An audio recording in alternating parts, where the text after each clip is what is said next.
Okay. Am I the intro person? You are right now. I thought you were the intro person. Oh, okay. Well, we don't have a name for this thing. Well, we're just talking. We're trying to record something right now, basically. This is a name. Two guys in Pittsburgh talking about, I don't know, what are we talking about? That'd be quite the podcast episode. Two guys in Pittsburgh. Yeah, a little too broad, probably. Need to probably narrow it down a little bit. Appeals to a wide base. Yes, wide base. It's for everyone and no one. Real estate investing for financial independence. No, too much. Too complicated. Refied beans with Tony and John in the morning. That's not that bad.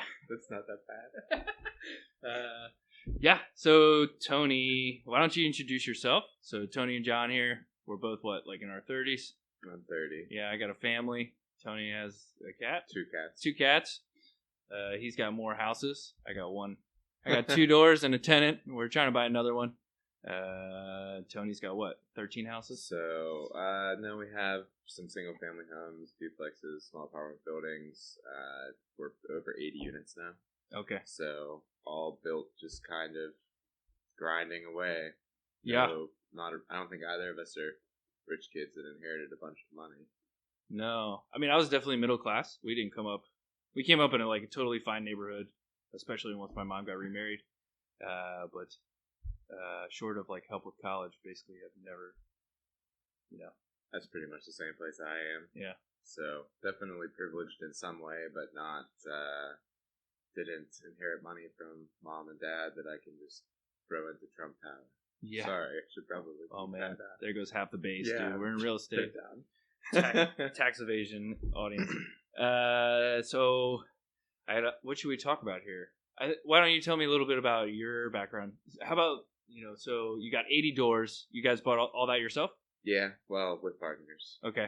And when you say partners, is that operating partners that help you source the deals? Partners. I have 2 partnerships.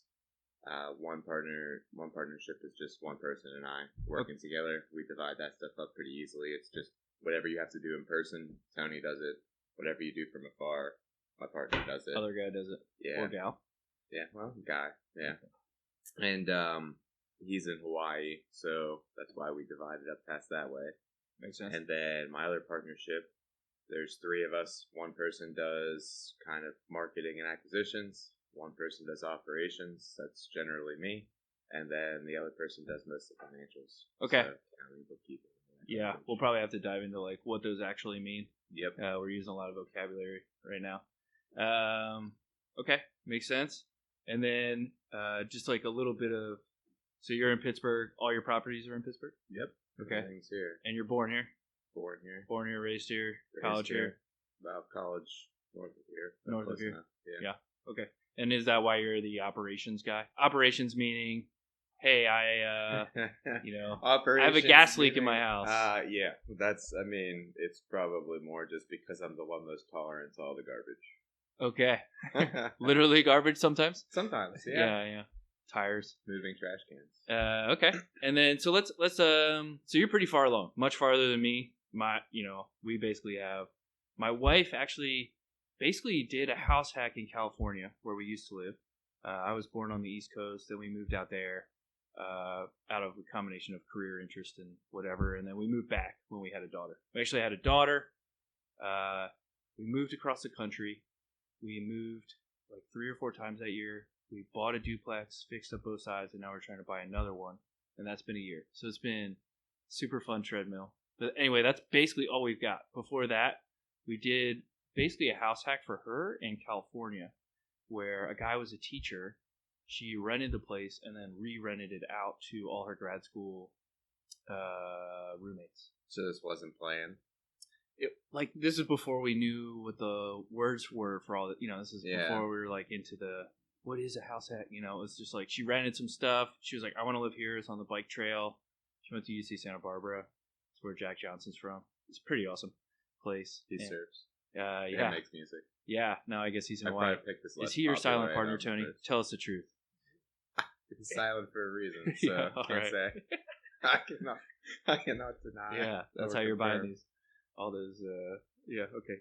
That's also how I started house hacking. So maybe you want to just define what house hacking is. And we can talk about that a little bit. Yeah, I mean, I don't really know what the definition is other than you try and get rid of your own rent.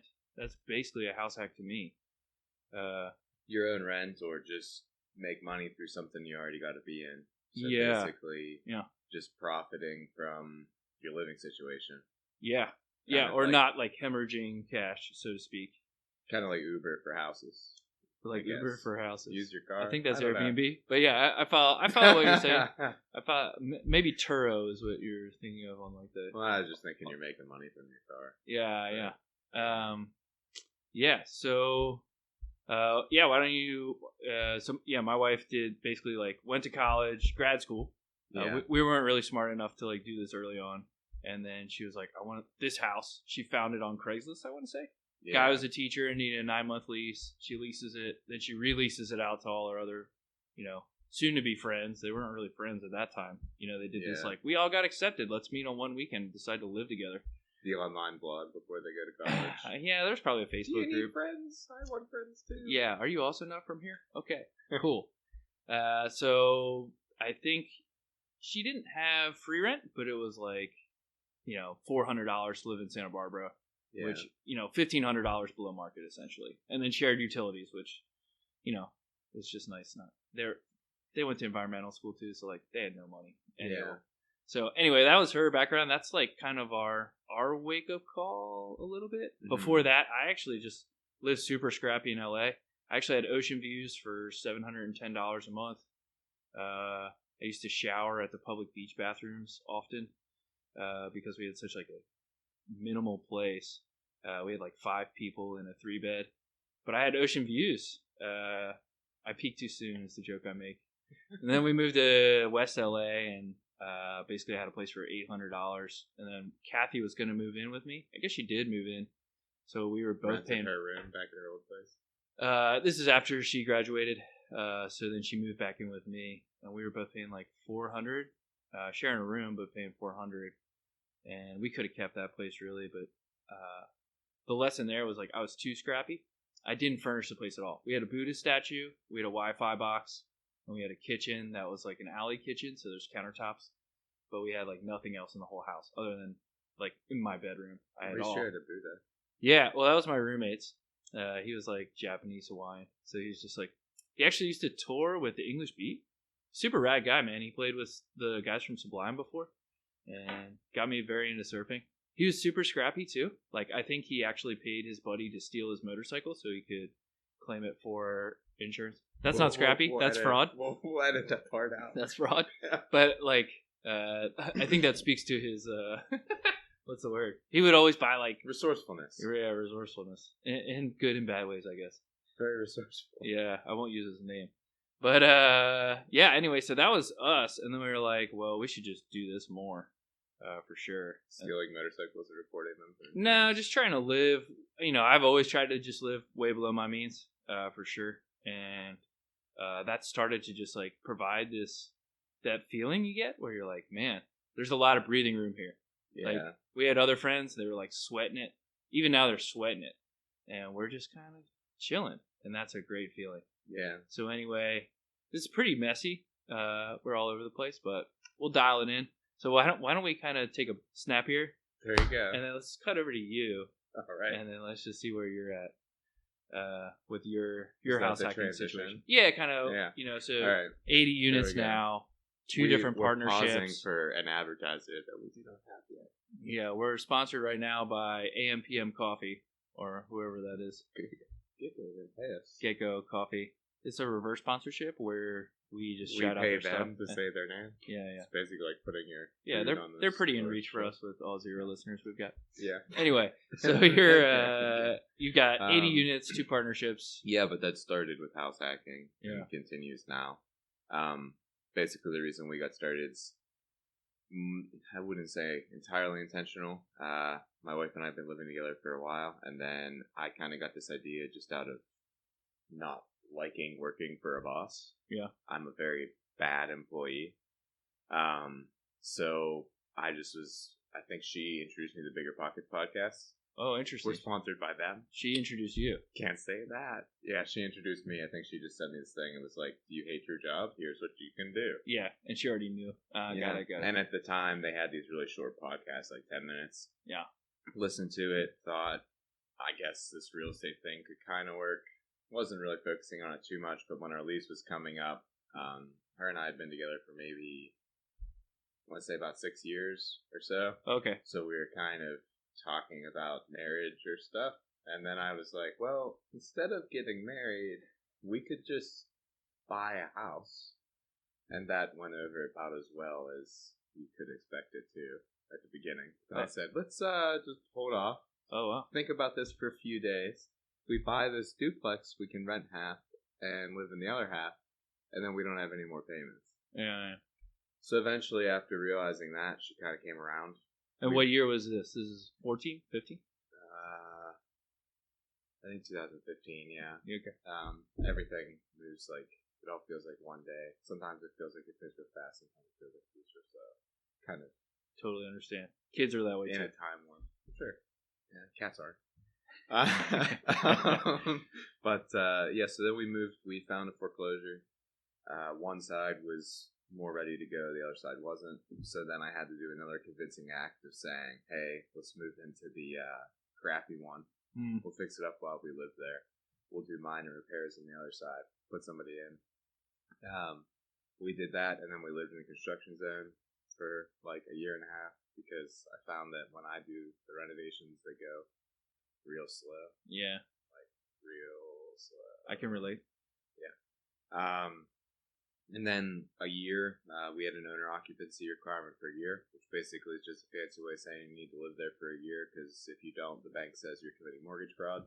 I don't steal motorcycles and return them for cash. But you do that so that you can have a lower down payment, basically. Correct. That's the trade-off. Yep. Our down payment, we worked with a local bank, so we didn't FHA that one or anything. Oh, interesting. Just 10% down. Okay. But we were still able to get in for less than 20 or 25 that like an investor mortgage would do. Yep. Was also spoiled by that process because if anybody works with local banks, the paperwork is far less than with a government-backed mortgage. The government-backed mortgage, you get like an encyclopedia size list of things to sign and hypothetically read, even though I don't think anybody ever reads them. If you did, everyone at the table would probably be very upset with you. Well, you get the docs before you go to the signing. Like I read them. I mean, word for word. Definitely tried to understand a lot of the major points. Yeah. Yeah, that's good. Oh, coffee on the phone. All right. On that note, let's take a pause. Just I'll pause. Okay, we're live again. But yeah. So after that coffee break, sponsored by GetGo. Yeah. GetGo Coffee. Season your table with GetGo Coffee. All right. But yeah, so we fixed it up while we lived there. A year went by, and then the conversation came up again. It was like, we could get married now, or we could just do this again. And then there was a long pause. Why are the two in opposite? Just because you need money for a wedding? Yeah. So it's like at that point, I mean, you can really only afford to do one or the other. We were still doing 10% mortgages at that time. At this time, though, I got my realtor's license. So I was working as a realtor part-time. Okay. And so I was making some decent money from that. It made it a little bit easier to accelerate, like kind of that side gig, side hustle thing that people talk about. Real estate was a pretty good one for me because I already sort of knew it from investing. I think finding a side hustle that somebody knows is a good thing. But we used that money to then buy the next one. Oh, really? So the second one was pretty much all financed from your real estate work? Yeah, pretty much. Oh, wow. I mean, I think I had saved some money, but if anybody has their first property that they've house hacked, they know that money starts to get tight while you're fixing it up and not making any money from a tenant. It's pretty much just all money you work for. While you're working on the place. Yeah. Moved to the next one. That next one was a little bit more turnkey, which just means ready to go. So everything was fixed up. Came with tenants. Neither of them were very good. But okay. But it came. Everything was pretty much ready to go. Did that one. Then another year went by. Went to the one that we're currently in, and now we're on the year and a half rehab project, pretty much. Yeah. Okay. Makes sense. And that's stuff you guys own entirely, you and your wife. Yeah. That's like totally in your book. And then while you were doing that, so that's 4 years basically. How many properties did you do? Kind of outside your, I don't want to say outside your marriage, but not In a way. not in that like DIY move in With model. May or may not be with Jack Johnson. Yes, we can neither confirm nor deny. Not my involvement with him. Yes, that Bubbly Toes LLC is anyway. So at the, kind of where all that comes into play is that as I was working as a realtor and kind of in the industry where I sponsor a table of coffee, I met a few clients, and actually my partners now are my first 2 real estate clients, which is interesting. Wow, So your first 2. Yeah, that's pretty lucky, huh? Yeah, I guess. Now that I think about it, it is kind of yeah. weird. But first person, I was pretty active on online, different forums. Bigger Pockets is the one that most people know, but I also did stuff on like Reddit and places like that. Met a lot of people looking to invest out of state. Mm-hmm. So my first partnership came from my partner Duke, who's in Hawaii, and he actually was looking at a house, and he. I guess I should have name dropped Duke. Maybe he doesn't want to be known. Yeah, I think we're gonna throw this one away anyway. It's okay. This is for editing purposes. It is actually. My plan is actually we'll record this and then we'll just re-record everything again, and we'll be like way more concise because we'll have thought what we wanted to do. Makes sense. We're only 8:15, so we got a lot of time. Okay, cool. So then he actually he was going to purchase the house. He was under contract. Got an inspection. It was terrible. They wouldn't negotiate. And the mic's just picking it up. Yeah, and they wouldn't negotiate with him, so he was going to move forward. But then I kind of just told him, "Hey, man, I think this is a bad idea." Oh, it interesting. had asbestos everywhere, had mold everywhere. None of the mechanicals were solid. Mm. Turned out to just be a lot worse than anticipated. Mm. I probably wasn't super. I didn't know what to look for at the time either, so I really didn't. I had no clue how to like pick this stuff out. I just said, "Hey, man, it's gonna rent for this and cost this." Yeah. And then after that, he kind of just approached me and said, "Hey, you're trying to invest. I'm trying to do this." He was just gonna start at the time too. He's like, "You're in a better market for this than I am." I mean, for houses in Hawaii, he could buy 20 houses in Pittsburgh. Yep. So then he just said, "Do you want to buy a house together?" And I was like, It's your money." Interesting. But then we just kind of talked more about like what we both expected out of it, and then we eventually found an off-market single-family house that we did the whole BRRRR strategy, which is the buy, rehab, rent, refinance, repeat sort of thing. Yeah. So we bought a place cheap, fixed it up, put a tenant in it, refinanced our money out. And then we kept going with that and eventually sold it. So we completed the cycle on that one. Yeah, that was probably pretty exciting. You're like, wow, okay. I see how this could go. Yeah, and I kind of got really lucky with my partner in the first place because both of us had a pretty similar personality. But from that, I learned that having the same goals, personality, expectations, everything out of each other is really important. I just got lucky the first time. But then I kept that in mind for my second partnership that I made with my other clients from California. When we put that together, we kind of set all the expectations up front in a business plan and everything. So, yeah. Yeah. Makes sense. Having that out front it's key. I also feel like you just know. Like, you kind of lie to yourself sometimes. You're like, no, this will be fine. Yeah. That's when you're really in trouble. I think if you're going to Facebook and asking if there's somebody that will partner with you for your deal, that's probably not going to work out. Yeah. Should just be somebody that kind of organically comes from some activity that you do. Yeah, the analogy I like on this is people are like, oh, it's like getting married in Vegas. You know what I mean? It's like, is that really? Except it's a lot harder to get out of. Yeah. Well, yeah, marriage and business are contracts. They are contracts. Okay, well, I think we're about at 20 minutes. So I would say, let's stop it here, and let's just regroup and see where we want to go from here, basically. Cool, man. Good first one.